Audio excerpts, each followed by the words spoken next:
ในตอนนี้สถานะของฉันคืออะไรในตอนนี้ฉันยังสำคัญใช่ไหมแต่พอใคร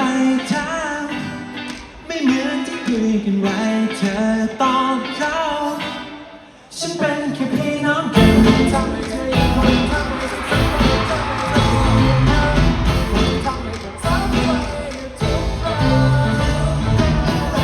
ทำให้เธอลงแล้วก็ได้รับส่งทุกวันอยากจะให้เธอบอกเราอีกสักครั้งแค่พี่น้องพูดมาได้แค่คนนี้โอ้คงเดียวรู้ไหมทำไมต้องรัก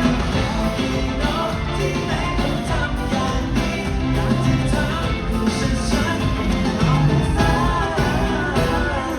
ไรเธอรู้ดีเธอฉันเป็นอะไรเธอรู้ดีจะมีความหมายยังไงไม่ใช่ความรักเธอจะเรียกมันว่าอะไร